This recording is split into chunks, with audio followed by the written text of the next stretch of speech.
நீங்க 7 கோடி ரூபாய் கொடுத்து ஒரு மியூசிக் டைரக்டர் போட்டு அவன் பாட்டு கைதட்டல் விழாம எங்க பாட்டுக்கு விழுந்துட்டு இருக்கியா?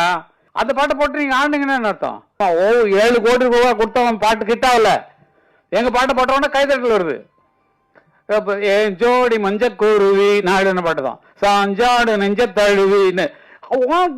மியூசிக் போட்டவன்ல உன் பாட்டு கிட்டாவலையா? எங்க பாட்டு போட்டவன ஆளுக்கு கைதட்டான், உச்சிட்டு அடிக்கிறான், டான்ஸ் ஆடுறான்.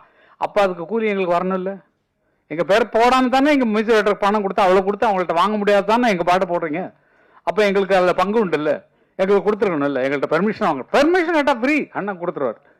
இப்போ கேட்காம போட்டுறதுதான் அவருக்கு கோவம் வர்றது காரணம். எங்கிட்ட கேட்கல, எங்கிட்ட பெர்மிஷன் வாங்கல அப்படின்னு சொல்லி சண்டை போடுறது காரணம் பணத்தை ஆசை இல்லை சார், கொட்டி கிடக்கு சார். பல பேர் நினைக்கிறீங்க. ஆனா இந்த ரூலுங்கிறது விதிப்படி நம்ம போயே ஆகணும்.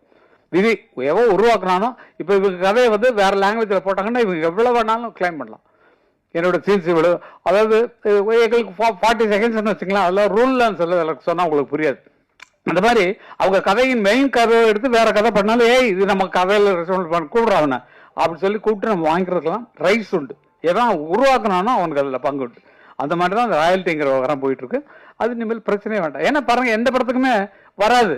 ஏன்னா எங்களுக்கு தெரியல, நம்மகிட்ட பெர்மிஷன் கேட்காம போட்டுக்கானே அப்படிங்கும் போது தான் உங்களுக்கு வருது.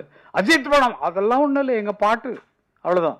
ஒன் மியூசிக் போட முடியல, எங்க பாட்டு தான் உனக்கு ஜெயிக்க வைக்குது அப்படிங்கிற சந்தோஷத்தோடு இருப்போம் நாங்கள். அது கேட்டுனா இன்னும் சந்தோஷமா கொடுத்துருக்கோம். கேட்கலங்கிறதுனால தான் கொஸ்டின்.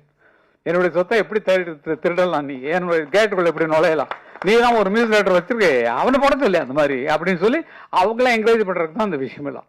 அதனால எல்லாமே நல்ல வைக்கிறது தான் புரிஞ்சுக்கோங்க. எல்லாம் எங்களுக்கு பணத்தாசை கிடையாது இல்லை, எக்கச்சக்கமா இருக்கு, செலவு பண்ண முடியாம எக்கச்சக்க பணம் வச்சிருக்கோம்.